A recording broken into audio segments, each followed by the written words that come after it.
Verse 10 goes on to say, he was in the world, and the world was made by him, and the world knew him not. The very creator of heavens and earth, how did we welcome him? Well, we desperately need him to overcome that awful monster, death and hell. And how do we receive him? We reject him. We give this young couple a stable with a manger out with the animals.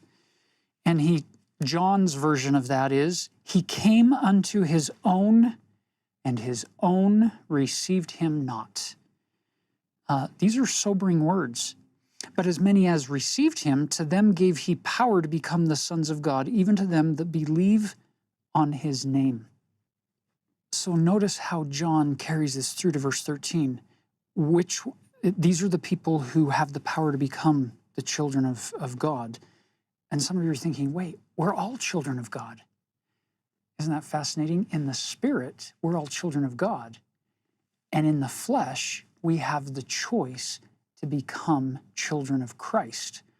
If you look at Book of Mormon teaching and some Old Testament teachings, we can become adopted children of the covenant with Christ as the Father of our spiritual rebirth. And how do we do that? Verse 13, which were born not of blood, nor of the will of the flesh, nor of the will of man, but of God. So it's a spiritual rebirth that he's talking about here. And so as John's describing the eternal parentage of Jesus, he then shifts it here to talk about your potential to become more than just a spirit child of God, but a child of the covenant with Jesus Christ as the Father of that rebirth process. Verse 14, and the Word was made flesh and dwelt among us. So this God on high, creator of heavens and earth, was made flesh, to the point where if you were to ask his mother, Mary, you're holding in your arms this newborn infant, can you feel the heavenly power?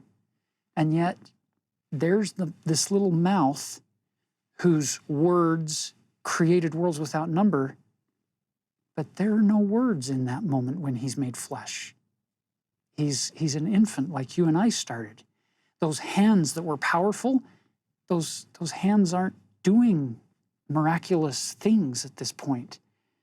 Almost to the point where if they don't take care of him, he's going to get cold. He's going to get sick. He needs to be taken care of by Mary. It is a full and complete condescension. Some people in other traditions feel like, yeah, Jesus can't really relate to us because he's always been just fully a God. And we would say, no. According to Doctrine and Covenants, section 93, he came down and became like us.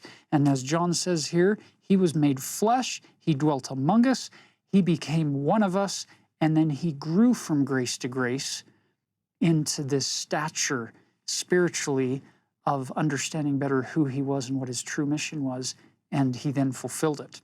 So you'll see in the last half of verse 14 that we started, this Word made flesh, he came and dwelled among us, and we beheld his glory, the glory as of the only begotten, full of grace and truth.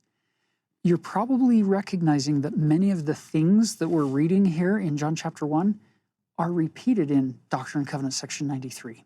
These are the same kinds of ideas that are revealed to the prophet Joseph.